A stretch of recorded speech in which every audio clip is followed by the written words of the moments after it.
ಎಲ್ರಿಗೂ ನಮಸ್ತೆ. ನೀವು ನೋಡ್ತಾ ಇರೋದು ಒನ್ ಇಂಡಿಯಾ ಕನ್ನಡ. ನಾನ್ ಪ್ರತಿಮಾ. ವೀಕ್ಷಕರೇ, ಕಳೆದ ವಾರವಷ್ಟೇ ಚಂದ್ರಗ್ರಹಣ ಕಳೆದಿದೆ. ಈಗ ಮುಂದಿನ ದಿನ ಅಂತಂದ್ರೆ ಇದೇ ಸೆಪ್ಟೆಂಬರ್ 21ನೇ ತಾರೀಕು ಸೂರ್ಯಗ್ರಹಣ ಸಂಭವಿಸ್ತಾ ಇದೆ. ಈ ಗ್ರಹಣ ಅಂತ ಬಂದಾಗ ಜ್ಯೋತಿಷ್ಶಾಸ್ತ್ರದಲ್ಲಿ ಇದಕ್ಕೆ ವಿಶೇಷ ಸ್ಥಾನಮಾನ ಕೂಡ ಇದೆ.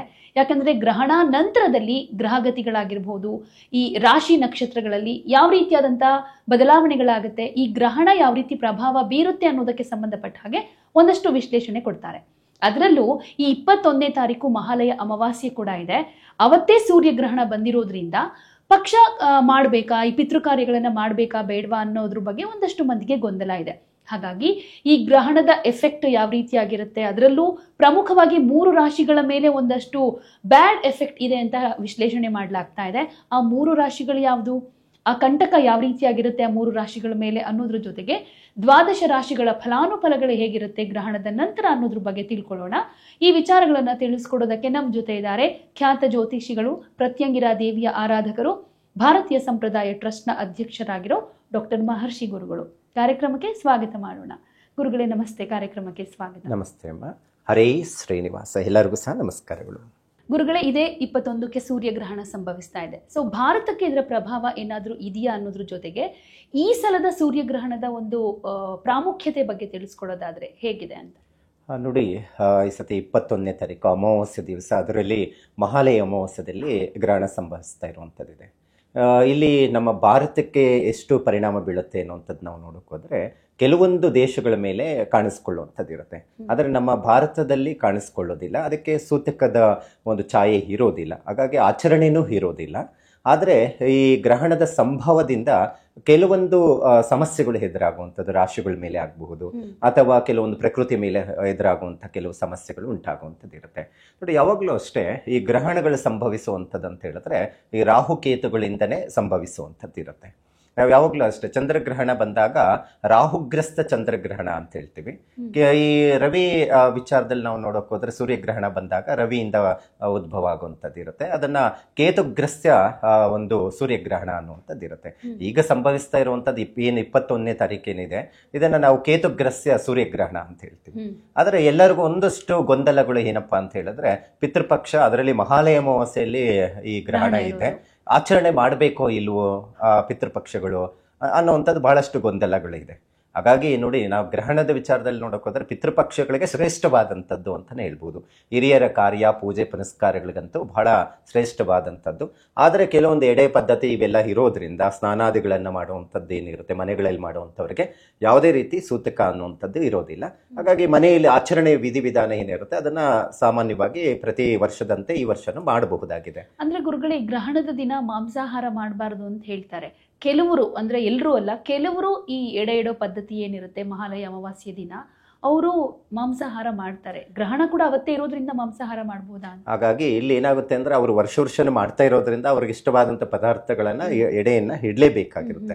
ಇದು ಕೆಲವು ಮಾಡಲೇಬೇಕಾದಂಥದ್ದು ಪದ್ಧತಿ ಆಗಿರೋದ್ರಿಂದ ಮಾಡೋದ್ರಿಂದ ಏನೂ ತೊಂದರೆ ಏನಿಲ್ಲ. ಆದರೆ ಶಾಸ್ತ್ರದಲ್ಲಿ ಏನು ಹೇಳುತ್ತೆ ಅಂತ ಹೇಳಿದ್ರೆ ತರ್ಪಣ ಶ್ರಾದ್ದವನ್ನ ಮಾಡುವಂಥದ್ದೇ ಮುಖ್ಯವಾಗಿ ಫಲಗಳನ್ನು ಕೊಡುವಂಥದ್ದಾಗಿರುತ್ತೆ.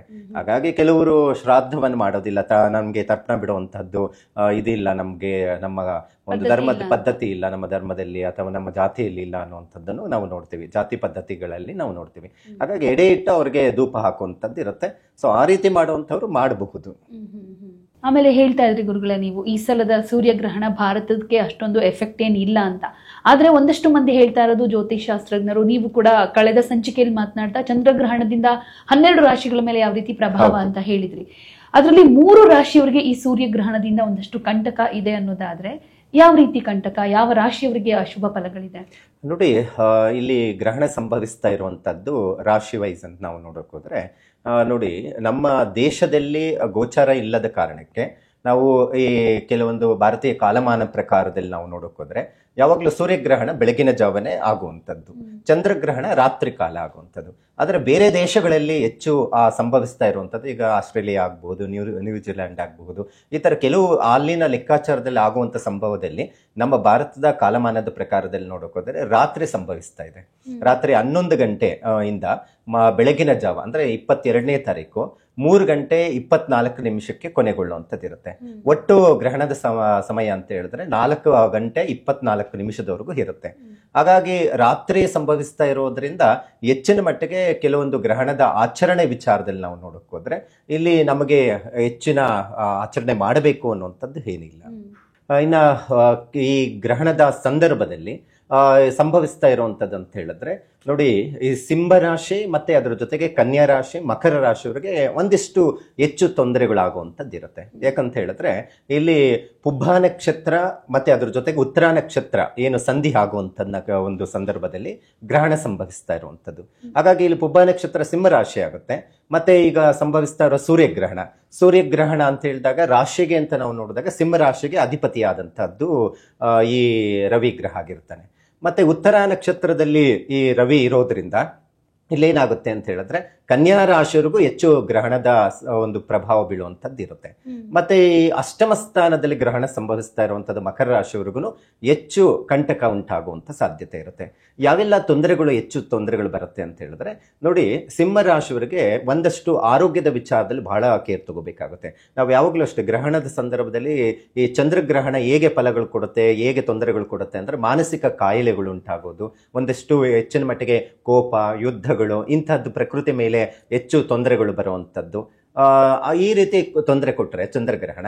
ಸೂರ್ಯಗ್ರಹಣ ಅಂದಿದ ತಕ್ಷಣನೇ ಹೆಚ್ಚಿನ ಮಟ್ಟಿಗೆ ಒಂದು ಸ್ಥಾನ ಏನಾದರೂ ರಾಜಕೀಯದಲ್ಲಿ ಹೆಚ್ಚು ತೊಂದರೆಗಳು ಉಂಟಾಗುವಂಥದ್ದು ಇರುತ್ತೆ. ಮತ್ತೆ ಆರೋಗ್ಯದ ಮೇಲೆ ಹೆಚ್ಚು ಪರಿಣಾಮ ಬೀಳುವಂಥದ್ದು ಇರುತ್ತೆ. ಕೆಲವು ಚಿಕ್ಕ ಪುಟ್ಟ ವಿಚಾರದಲ್ಲಿ ನಾವು ನೋಡೋಕೋದ್ರೇನು ಹೆಲ್ತ್ ದೊಡ್ಡ ಮಟ್ಟಿಗೆ ಸಮಸ್ಯೆಗಳು ಬರುವಂಥದ್ದು ಇರುತ್ತೆ. ಹಾಗಾಗಿ ಈ ಸಿಂಹರಾಶಿಯವರಿಗೆ ಅದರಲ್ಲಿ ಈ ಪುಬ್ಬ ನಕ್ಷತ್ರ ಆಗಬಹುದು ಅಥವಾ ಮಗ ನಕ್ಷತ್ರ ಆಗ್ಬಹುದು, ಉತ್ತರ 1ನೇ ಪಾದನು ಸಿಂಹರಾಶಿಗೆ ಬರುತ್ತೆ. 2-3 ಪಾದಗಳು ನಾವು ನೋಡೋಕೋದ್ರೇನು ಉತ್ತರ ನಕ್ಷತ್ರ ಕನ್ಯಾ ರಾಶಿಗೆ ಬರುತ್ತೆ. ಹಾಗಾಗಿ ಕನ್ಯಾ ರಾಶಿಯವರಿಗೆ ಮತ್ತೆ ಸಿಂಹ ರಾಶಿಯವರಿಗೆ ಆರೋಗ್ಯ ಅನ್ನುವಂಥದ್ದು ಬಹಳ ಹೊಡೆತ ಬೀಳುವಂಥದ್ದು ಇರುತ್ತೆ. ಈ ಸಿಂಹ ರಾಶಿಯಲ್ಲಿ ಯಾರೆಲ್ಲ ಇದ್ದಾರೋ ಈ ರಾಜಕೀಯದೆಲ್ಲ ಆಗಬಹುದು ಅಂಥವ್ರಿಗಂತೂ ರಾಜಕೀಯದಲ್ಲಿ ಹೆಚ್ಚು ಬದಲಾವಣೆ ಆಗುವಂಥದ್ದು ಇರುತ್ತೆ. ಮತ್ತೆ ಆ ಕ್ಷೇತ್ರದಲ್ಲಿ ಸೇವೆ ಮಾಡುವಂಥವ್ರಿಗೆ ಹುದ್ದೆಯನ್ನು ಕಳ್ಕೊಳ್ಳುವಂಥದ್ದಾಗ್ಬೋದು ಅಥವಾ ಅಲ್ಲಿ ಶತ್ರುಗಳು ಉಲ್ಮಣ ಆಗುವಂಥದ್ದು, ಅದರಿಂದ ತೊಂದರೆಗಳು ಅನುಭವಿಸುವಂಥ ಸಾಧ್ಯತೆಗಳು ಜಾಸ್ತಿ ಇರುತ್ತೆ ಸಿಂಹರಾಶಿಯವರಿಗೆ. ಈ ಕನ್ಯಾ ರಾಶಿಯವರು ಬಹಳ ನಾವು ನೋಡ್ತಾ ಇದ್ದೀವಿ ಬಿಸ್ನೆಸ್ ಅಲ್ಲಿ ಜಾಸ್ತಿ ಇರ್ತಾರೆ. ಹೆಚ್ಚು ಬಿಸ್ನೆಸ್ ಅಲ್ಲಿ ಅವ್ರದೇ ಆದಂತಹದ್ದು ಒಂದು ರೀತಿಯಲ್ಲಿ ಕೆಲಸ ಮಾಡ್ಕೊಂಡು ಹೋಗ್ತಾ ಇರ್ತಾರೆ. ಬಿಸ್ನೆಸ್ಗೆ ಹೆಚ್ಚು ಹೊಡೆತ ಬೀಳುವಂಥದ್ದು ಕನ್ಯಾ ರಾಶಿಯವರಿಗಿರುತ್ತೆ. ಈ ಆರೋಗ್ಯ ಮತ್ತೆ ಬಿಸ್ನೆಸ್ ಎರಡೂ ನೋಡ್ಕೊಳ್ಬೇಕಾಗುತ್ತೆ. ಇನ್ನು ಈ ಮಕರ ರಾಶಿಯವರಿಗೆ ಹೇಗಾಗುತ್ತೆ ಅಂದ್ರೆ ಸಿನಿಮಾ ಕ್ಷೇತ್ರದಲ್ಲಿ ಇರುವಂತವ್ರಿಗೆ, ಯಾಕಂತ ಹೇಳಿದ್ರೆ ಸಿನಿಮಾ ಕ್ಷೇತ್ರಕ್ಕೂ ಹೆಚ್ಚು ಹೊಡೆತ ಬೀಳುವಂಥದ್ದು ಆಗಿರೋದ್ರಿಂದ ಮತ್ತೆ ಆರೋಗ್ಯ ಮತ್ತೆ ಅದರ ಜೊತೆಗೆ ಹಣಕಾಸಿನ ವಿಚಾರಕ್ಕೆ ಸಂಬಂಧಪಟ್ಟಂತದ್ದು ಹೊಡೆತ ಬೀಳುವಂತ ಸಾಧ್ಯತೆ ಈ ಮಕರ ರಾಶಿಯವರಿಗೆ ಕಂಡು ಬರುವಂತದ್ದಾಗಿರುತ್ತೆ. ಹಾಗಾಗಿ ಈ 3 ರಾಶಿಯವರೆಗೂ ಸಹ ಈ ಏನಿದೆ ಸೂರ್ಯಗ್ರಹಣ ಬಹಳ ಕಂಟಕವಾಗಿ ತೊಂದರೆಗಳು ಉಂಟಾಗುವಂತ ಸಾಧ್ಯತೆ ಇರುತ್ತೆ. ಬಹಳ ಎಚ್ಚರಿಕೆಯಿಂದ ಹೋಗ್ಬೇಕಾಗುತ್ತೆ. ಮತ್ತೆ ಮಿಶ್ರ ಫಲಗಳು ಅಂತ ಹೇಳ್ತೀವಿ ಯಾವಾಗ್ಲೂ ಅಷ್ಟೇ. ನೋಡಿ, ನಾನು ಮೊನ್ನೆ ಮಾತನಾಡುವಾಗ ಹೇಳ್ತಾ ಇದ್ದೆ, ಈ ವೃಷಭ ರಾಶಿಯವರಿಗೆ ಬಹಳ ಚೆನ್ನಾಗಿದೆ ಚಂದ್ರಗ್ರಹಣ ಅಂತ. ಚಂದ್ರಗ್ರಹಣ ಆದ ಮೇಲೆ ಏನಾಗಿದೆ, ಸೂರ್ಯಗ್ರಹಣದ ಸಂದರ್ಭದಿಂದ ಇವ್ರಿಗೂ ಅಷ್ಟೇ ಹೆಚ್ಚು ತೊಂದರೆಗಳು ಉಂಟಾಗುವಂಥದ್ದು ಇರುತ್ತೆ. ಆದ್ರೆ ಪರಿಣಾಮ ಯಾರಿಗೆ ಜಾಸ್ತಿ ಬೀಳ್ತಾ ಇರೋದು ಅಂತ ಹೇಳಿದ್ರೆ ಈ ಸಿಂಹ ರಾಶಿ, ಕನ್ಯಾ ರಾಶಿ, ಮಕರ ರಾಶಿಯವರಿಗೆ ಬಹಳ ಹೊಡೆತ ಬೀಳುವಂತ ಸಾಧ್ಯತೆ ಜಾಸ್ತಿ ಇರುತ್ತೆ. 3 ರಾಶಿಯವರಿಗೆ ಒಂದಷ್ಟು ಅಶುಭ ಫಲಗಳಿದೆ ಅಂತ ಹೇಳಿದ್ರಿ, ಎಚ್ಚರಿಕೆಯಿಂದ ಕೂಡ ಇರಬೇಕು ಅಂತ ಹೇಳಿದ್ರಿ. ಬಟ್ ಒಂದಷ್ಟು ಪೂಜೆ ಪುನಸ್ಕಾರಗಳನ್ನ ಮಾಡಿನೋ ಒಂದಷ್ಟು ಪ್ರಭಾವವನ್ನ ತಗ್ಗಿಸ್ಬೇಕು ಅಂತ ಅಂದ್ರೆ ಪರಿಹಾರ ಮಾರ್ಗ ಯಾವ ರೀತಿಯಾಗಿ ಮಾಡ್ಕೊಳ್ಬೇಕು ಅವರು? ನೋಡಿ, ಯಾವಾಗ್ಲೂ ಅಷ್ಟೇ ಗ್ರಹಣದ ಸಂದರ್ಭದಲ್ಲಿ ಗ್ರಹಣ ಶಾಂತಿಯನ್ನು ಮಾಡಿಸುವಂಥದ್ದು ಬಹಳ ಮುಖ್ಯವಾಗಿ ಫಲಗಳನ್ನು ಕೊಡುವಂಥದ್ದಿರುತ್ತೆ. ಗ್ರಹಣ ಶಾಂತಿ ಅಂತ ಹೇಳಿದ್ರೆ ಜಪಕ್ಕೆ ಹೆಚ್ಚು ಮಹತ್ವವನ್ನು ಕೊಡ್ತೀವಿ. ಮತ್ತೆ ಈ ಮಹಾಲಯ ಅಮಾವಾಸ್ಯೆ ಆಗಿರೋದ್ರಿಂದ ಹಿರಿಯರ ಪೂಜೆ ಪುನಸ್ಕಾರಗಳಿಗೂ ಹೆಚ್ಚು ಒಂದು ಆದ್ಯತೆಯನ್ನು ಕೊಡಬೇಕಾಗುತ್ತೆ. ಹಾಗಾಗಿ ಗ್ರಹಣದ ಸಂದರ್ಭದಲ್ಲಿ ಸೂರ್ಯ ಮಂತ್ರ ಜಪ ಮಾಡುವಂಥದ್ದು, ಗ್ರಹಣದ ಬೀಜಾಕ್ಷರ ಮಂತ್ರಗಳು ಬರುತ್ತೆ ಅದರದೇ ಆದಂಥದ್ದು ಜಪ ಮಾಡುವಂಥದ್ದು, ಗೋಧಿ ಮತ್ತೆ ಅದರ ಜೊತೆಗೆ ಕೇತುಗ್ರಸ್ತವಾಗಿರೋದ್ರಿಂದ ಕೇತುಗೆ ಹುರುಳಿಕಾಳು, ಹಾಗಾಗಿ ಕೇತುಗೆ ಹುರುಳಿಕಾಳು ಮತ್ತೆ ಗೋಧಿನ ಎರಡನ್ನ ಪೂಜೆ ಮಾಡಿ ದಾನ ಮಾಡುವಂಥದ್ದು ಬಹಳ ಮುಖ್ಯವಾಗಿರುವಂಥದ್ದು ಇರುತ್ತೆ. ಮತ್ತೆ ಈ ಸೂರ್ಯಗ್ರಹಣದ ಸಂದರ್ಭದಲ್ಲಿ ಹಿರಿಯರಿಗೆ ತರ್ಪಣಾದಿಗಳನ್ನ ಕೊಡುವಂಥದ್ದು, ಹಿರಿಯರ ಪೂಜೆ ಪುನಸ್ಕಾರಗಳು ಮಾಡೋದರಿಂದ ಈ ಗ್ರಹಣಕ್ಕೆ ಏನು ಬರುವಂತ ರಾಶಿಗಳು ಏನೇಂತ ತೊಂದರೆಗಳು ಬರುತ್ತೆ ಅದರಿಂದ ಸಮಸ್ಯೆಗಳಿಂದ ದೂರ ಹೋಗ್ಲಿಕ್ಕೆ ಸಾಧ್ಯ ಆಗುತ್ತೆ.